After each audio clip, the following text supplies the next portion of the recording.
muhasabah hindari dosa jariah saudaraku, berhati-hatilah terhadap bahaya perbuatan dosa jariah.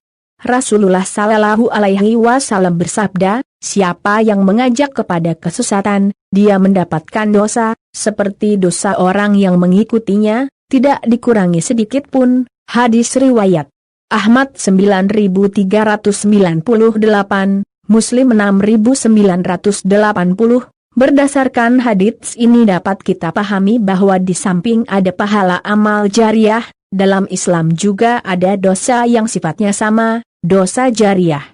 Dosa yang tetap terus mengalir, sekalipun orangnya telah meninggal.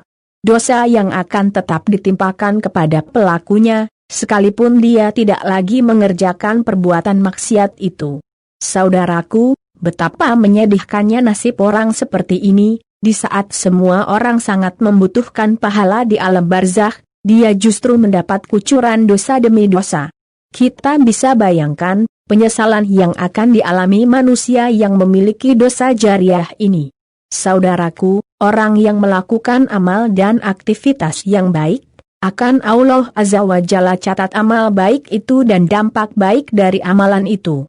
Karena itulah, Islam memotivasi umatnya untuk melakukan amal yang memberikan pengaruh baik yang luas bagi masyarakat. Karena dengan itu dia bisa mendapatkan pahala dari amal yang dia kerjakan, plus dampak baik dari amalnya. Namun sebaliknya, orang yang melakukan perbuatan maksiat, dia akan mendapatkan dosa dari perbuatan yang dia lakukan, ditambah dampak buruk yang ditimbulkan dari kejahatan yang dia kerjakan. Selama dampak buruk ini masih ada, dia akan terus mendapatkan kucuran dosa itu waliyazubillah. Itulah dosa jariah yang selalu mengalir. Sungguh betapa mengerikannya dosa ini.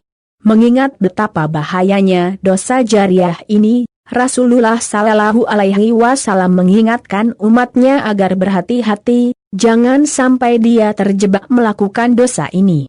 Saudaraku, kita bisa perhatikan orang-orang yang dengan sengaja menyebarkan informasi hoaks yang sesat dan menyesatkan demi pencitraan, atau menyebarkan pemikiran dan menyerukan masyarakat untuk memusuhi kebenaran dan keadilan, mengancam yang haki, membela kebatilan dan kezaliman, hingga memunculkan perbuatan korupsi, kolusi dan nepotisme. Merekalah contoh yang paling mudah terkait hadits tersebut.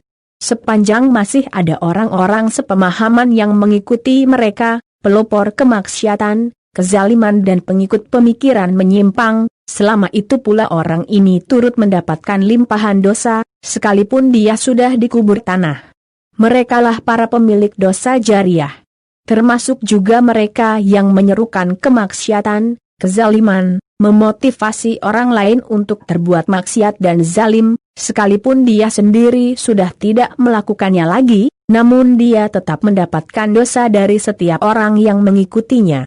Saudaraku, Allah Azza wa Jalla berfirman, mereka akan memikul dosa-dosanya dengan penuh pada hari kiamat, dan berikut dosa-dosa orang yang mereka sesatkan yang tidak mengetahui sedikit pun, bahwa mereka disesatkan. Quran Surat An-Nahl 25. Pada ayat lain Allah Azza wa Jalla juga berfirman, sesungguhnya kami menghidupkan orang-orang mati dan kami menuliskan apa yang telah mereka kerjakan dan bekas-bekas yang mereka tinggalkan dan segala sesuatu kami kumpulkan dalam kitab induk yang nyata, Lauh Mahfuz.